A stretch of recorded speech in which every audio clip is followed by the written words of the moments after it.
ఇవాళ ఉత్తరాంధ్ర జిల్లాలో వర్షాలు కుమ్మైనున్నాయి. మన్యం, శ్రీకాకుళం, విజయనగరం జిల్లాలకు అధికారులు రెడ్ అలర్ట్ జారీ చేశారు.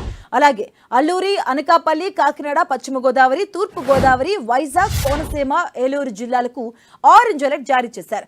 ఇక మిగిలిన జిల్లాలకు ఎల్లో అలర్ట్ జారీ చేయడం జరిగింది. కర్నూలు, వైఎస్ఆర్ కడప, అనంతపురం, శ్రీ సత్యసాయి, అన్నమయ్య, చిత్తూరు, తిరుపతి, నెల్లూరు, నంద్యాల, ప్రకాశం, బాపట్ల, గుంటూరు, కృష్ణా, పల్నాడు, ఎన్టీఆర్ జిల్లాలో ఓ మోస్తరుగా వర్షాలు కురిసే అవకాశం ఉందని వాతావరణ శాఖ తెలిపింది.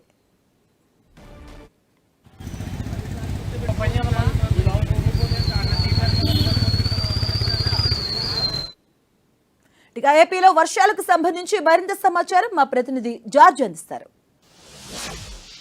వాయుగుండాల ప్రభావంతో ఏపీ వ్యాప్తంగా విస్తారంగా వర్షాలు కురుస్తూ ఉన్నాయి. తాజాగా ఏర్పడిన వాయుగుండ ప్రభావంతో ఏపీ వ్యాప్తంగా కూడా చాలా చోట్ల కూడా 10 సెంటీమీటర్లకు పైగా వర్షపాతం అనేది నమోదైంది. ఈ నేపథ్యంలోనే మరొక 2 రోజుల పాటు దీని ప్రభావం ఉండే అవకాశం ఉందని వాతావరణ శాఖ హెచ్చరికలు జారీ చేసింది. అయితే ప్రస్తుతం ఈ తీవ్ర వాయుగుండం ఏదైతే ఉందో ఇది బలహీనపడి వాయుగుండంగా మారింది. ఇది ఉత్తర ఈశాన్య దిశగా పయనిస్తూ క్రమంగా బలహీనపడే అవకాశం ఉందని వాతావరణ శాఖ చెబుతూ ఉంది. ప్రస్తుతానికి చూసుకున్నట్లయితే కనుక ఇటు ఉత్తరాంధ్ర జిల్లాలో అయినటువంటి విజయనగరం, శ్రీకాకుళం, పార్వతీపురం మన్యానికి రెడ్ అలర్ట్ అనేది జారీ చేశారు. ఇక కాకినాడ, అనకాపల్లి, ఉభయ గోదావరి జిల్లాలు ఏవైతే ఉన్నాయో వాటికి ఆరెంజ్ అలర్ట్ జారీ చేశారు. అయితే ఎడతెరపి లేకోకుండా నిన్నటి నుంచి కూడా వర్షాలు అనేవి కురుస్తూ ఉన్న నేపథ్యంలో ఇటు వాగులు, వంకలు అనేవి కూడా పొంగి పొర్లుతూ ఉన్నాయి. రాకపోకలకు సైతం కూడా తీవ్ర ఆటంకం అనేది ఏర్పడుతుంది. ముఖ్యంగా చూసుకున్నట్లయితే కనుక అల్లూరి సీతారామరాజు జిల్లా పార్వతీపురం మన్యంలో రాకపోకలకైతే తీవ్ర ఆటంకం అనేది ఏర్పడుతున్న పరిస్థితి కనిపిస్తుంది. మరొక వైపు నదులు సైతం కూడా ఉధృతంగా మారిన పరిస్థితి కనిపిస్తూ ఉంది. ఎందుకంటే ఎగువన కురుస్తున్న వర్షాల కారణంగా వరద ఉధృతి అంతా కూడా నదుల్లోకి వచ్చి చేరుతూ ఉన్న నేపథ్యంలో అంతకంతకులు నదుల్లో నీటి మట్టాలు సైతం కూడా పెరుగుతూ ఉన్నాయి. ఈ నేపథ్యంలోనే నదీ పరివాహక ప్రాంతాలు ఏవైతే ఉన్నాయో ఆ నదీ పరివాహక ప్రాంత ప్రజలు సైతం కూడా అప్రమత్తంగా ఉండాలని వాతావరణ శాఖ చెబుతూ ఉంది.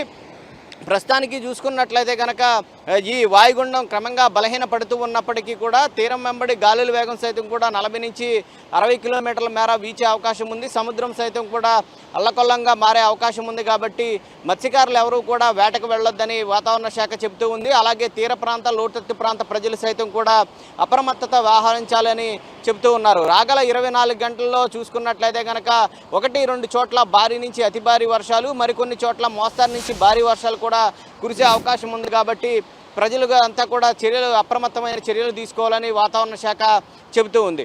అయితే ప్రస్తుతానికి చూసుకున్నట్లయితే కనుక ఈ వాయుగుండ ప్రభావంతో చాలా చోట్ల కూడా నిన్నటి నుంచి ఎడతెరపి లేకోకుండా కురిసిన వర్షాలు, అలాగే ఈదురుగాలతో కూడిన వర్షాల కారణంగా చూసుకున్నట్లయితే కనుక చాలా చోట్ల చెట్లు అనేవి కూడా విరిగిపడిపోయినాయి. విద్యుత్ స్తంభాలు సైతం కూడా నేలకొరిగినాయి. ముఖ్యంగా విశాఖ జిల్లాలో చూసుకున్నట్లయితే కనుక విశాఖ నగర వ్యాప్తంగా జీవీఎంసీ పరిధిలో విద్యుత్ స్తంభాలు నేలకొరిగిన నేపథ్యంలో విద్యుత్తుకు తీవ్ర ఆటంకం ఏర్పడింది. అంతేకాకుండా చెట్లు విరిగిపడడంతో చాలా వరకు కూడా కార్ల మీద చెట్లు విరిగిపడ్డ నేపథ్యంలో చాలా వరకు కూడా ఆస్తి నష్టం కూడా జరిగిన పరిస్థితి కనిపిస్తుంది. ఇప్పటికీ కూడా ఆ చెట్లు అనేవి ఏవైతే ఉన్నాయో వాటిని తొలగించే ప్రక్రియ అయితే చేస్తూ ఉన్నారు. నిన్న చూసుకున్నట్లయితే కనుక బీభత్సమైన గాలులు కారణంగా చూసుకున్నట్లయితే కనుక నగర వ్యాప్తంగా అన్ని చోట్ల కూడా నగర వ్యాప్తంగా జీవీఎంసీ పరిధిలో ఉన్న నగర వ్యాప్తంగా కూడా భారీ వృక్షాలు సైతం కూడా నేలకు ఒరిగాయి.